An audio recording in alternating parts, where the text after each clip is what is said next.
Si Aling Becca, yung nanay ni Timo. Tinanong ko siya at mukhang may aaminin.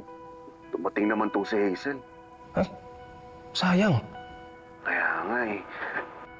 Mukhang hindi na magsasalita yun kasi nakita niya na magkasama kami ni Hazel. Ano nang gagawin natin?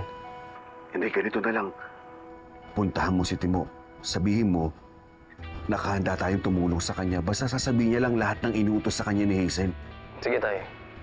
Sana magsalita, di ba? Para makasuhan na yung Hazel na yan. Para masabi din natin kay Colleen yung totoo.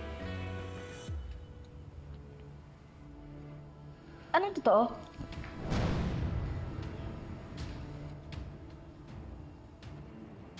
Anong totoo, kuya? May tinatago kayo sa akin? Tsaka sino yung kausap mo? Anong sinisikreto niyo sa akin? Okay. Meron. Si tatay kasi binigyan ko ng secret phone. Ha? Oo. Binigyan ko siya ng phone, tapos nilihim namin, lalo na sa'yo. Kasi bunso ka nila kita eh. Hindi ka makakatiis, si tatay tatawag-tawagan mo yan eh. Tapos, mamaya mahuli siya ni Hazel, o di paano na? Hello, Tay? Bunso? Tay, kamusta po kayo? Hindi po ba kayo naapi ni Hazel dyan? Naku, hindi na ako papayag na apihin niya. Tay, miss ko na po kayo. Ako din anak, miss na kita. Nandiyan ba yung nanay niyo? Nasa ospital po, Tay. Ha? Teka, bakit siya na ospital? Tay, nagpa-check up lang si nanay. Sumakit kasi yung ulo eh, pero okay na ho. Opo, Tay. Buti nga po na isugod agad siya nung nag-collapse siya sa FMP.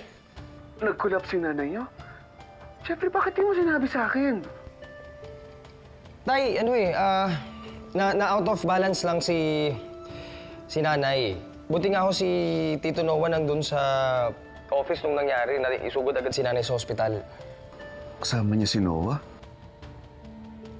Tay, huwag kang mag-alala, okay na ho. Si Andrea tumawag kanina eh, okay na daw ho si nanay.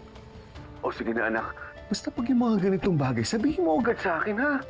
Manuel, may dala akong food for dinner. O sige na. Tatawag na lang ulit ako, dito na si Hazel eh.